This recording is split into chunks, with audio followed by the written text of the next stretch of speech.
Hi friends, ఆనపకాయ పప్పు ఎలా చేసుకోవాలో చూద్దాం. ఇది ఒక గ్లాస్ పప్పుని నీట్గా కడిగి తీసుకున్నాను. ఇప్పుడు ఇందులో ఏమేమి ఇంగ్రీడియంట్స్ వేయాలో చూద్దాం. సో ఆనపకాయ పప్పు కాబట్టి మెయిన్ ఇంగ్రీడియంట్ ఆనపకాయ చెక్కు తీసుకుని చిన్న చిన్న ముక్కలుగా కట్ చేసి వీటిలో వేసుకోవాలి. అండ్ ఒక కరివేపాకు, అది టేస్ట్లో రసం దిగితే చాలా బాగుంటుందని ఆ విధంగా తీసుకున్నాను. అండ్ ఘాట్లు పెట్టుకున్న 3 పచ్చిమిర్చి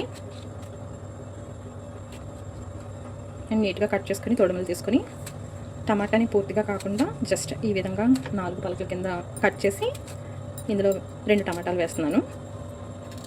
అండ్ కొంచెం పసుపు, ఇందులో కొంచెం నూనె. కుక్కర్లో పెట్టినప్పుడు కొంచెం నూనె వేయడం వలన పప్పు బాగా ఉడుకుతుంది. సో ఇది స్మాల్ టిప్, అది ఒక స్మాల్ టిప్. అండ్ ఎక్కువ నీళ్ళు వేయకూడదు. పప్పుని ఇవి మునిగేంత వరకు వేసుకుంటే ఈక్వల్గా సరిపోతుంది. లేదంటే ప్రెషర్ వచ్చినప్పుడు వాటర్ అనేది బయటకు వచ్చేస్తుంది. దానికోసం నేను ఇంకా గ్యాస్ అయితే పెట్టలేదు, ఆన్ చేయలేదు. ఈ విధంగా పెట్టుకుని మనం కుక్కర్ అయితే క్లోజ్ చేసుకోవాలి. ఇప్పుడు గ్యాస్ ఆన్ చేసుకుని హై ఫ్లేమ్లో పెట్టి 2 విజిల్స్ మాత్రం రాణిస్తే సరిపోతుంది. 2 విజిల్స్ వచ్చిన తర్వాత ప్రెషర్ అంతా పోయి వేడి చల్లారేంత వరకు కొంచెం సేపు ఉంచి ప్రెషర్ పోయిన తర్వాత మనం తీసుకోగలిగితే పప్పు ఏ విధంగా ఉంటుందో నేను చూపిస్తాను.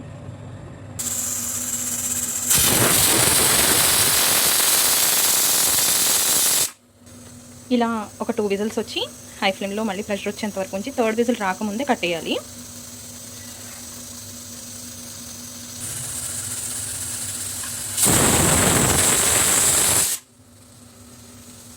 సో 3rd విజిల్ రాకముందే ఇలా ఆపేసుకోవాలి.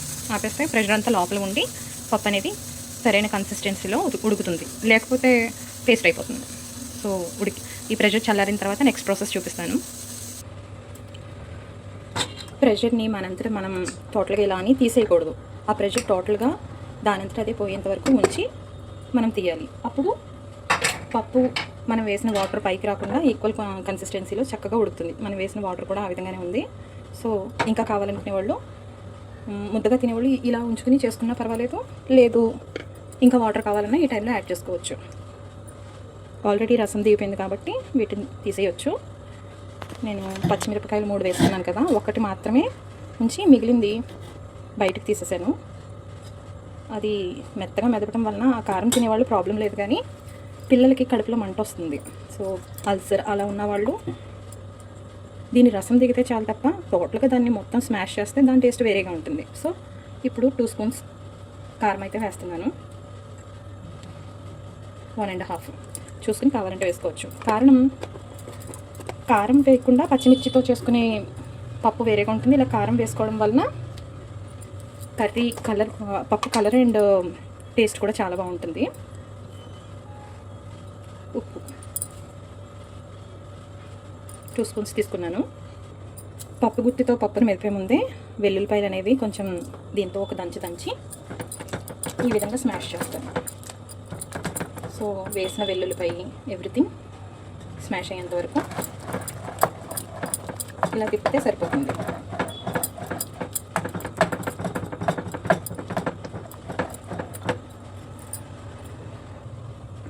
ఇప్పుడు గ్యాస్ వెలిగిస్తున్నాను.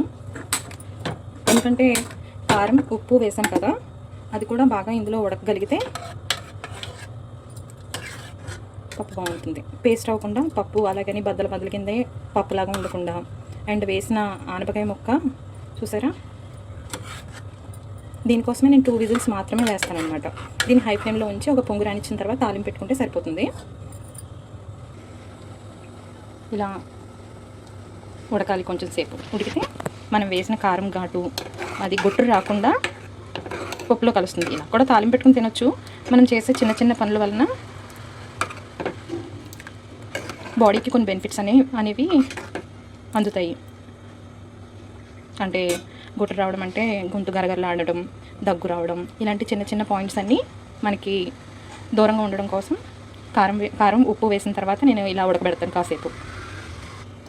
తాలింపులో ఎలాగో కరివేపాకు వేస్తాం కదా, మరొక కరివేపాకు స్మెల్కి ఆ టేస్టీ బాగుంటుందని ఈ ఉడుకుతున్న దాంట్లో ఒక కరివేపాకు రెబ్బ అనేది వేసాను. అలాగే వేయడానికి కారణం ఆ రెమ్మల్లో కూడా రసం ఉంటుంది. ఆ రసం కూడా ఈ పప్పులో దిగడం వలన పప్పు టేస్ట్ బాగుంటుంది. అలానే ఎక్కువ వేసుకోవద్దు, పసర వలన చేదుగా అనిపిస్తుంది. ఓకేనా ఫ్రెండ్స్? ఈ విధంగా ఈ పప్పు ఇలా వండుకుని తాలింపు పెట్టుకుని తింటే నెయ్యి కూడా అవసరం లేదు. పప్పు కమ్మదనం చాలా బాగుంటుంది. ప్రతి ముద్ద ఇంకా ఆవకాయతోటి మిక్స్ చేసుకుని తింటే ఓ లెవెల్లో ఉంటుంది. సో నేను ప్రిపేర్ చేసే విధానాన్ని వివరిస్తున్నాను. ఇంకెవరైనా తప్పుగా అనిపిస్తే సారీ. అండ్ ఈ ప్రాసెస్ నచ్చితే కనుక లైక్ చేయండి, షేర్ చేయండి, సబ్స్క్రైబ్ చేయడం మాత్రం మర్చిపోకండి. మరి ఏమైనా టిప్స్ ఉంటే కనుక కొంచెం కామెంట్స్ రూపంలో నాకు తెలియజేస్తారని అనుకుంటున్నాను. చూసారా, మనం వేసిన కారం ఇలా తెరలుగా పైకి తేలుతుంది. దీన్ని పప్పులో కలిసేటట్టు మనం ఇలా మిక్స్ చేసుకోగలిగితే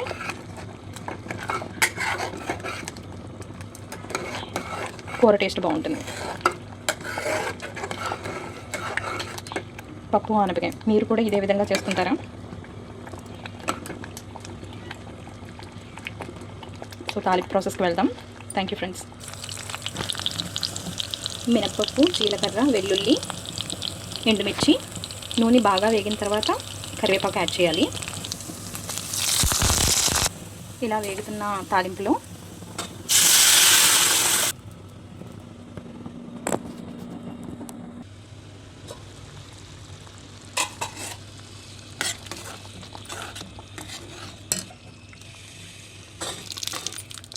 మిగిలిన పప్పును కూడా ఇందులో వేసేసుకుని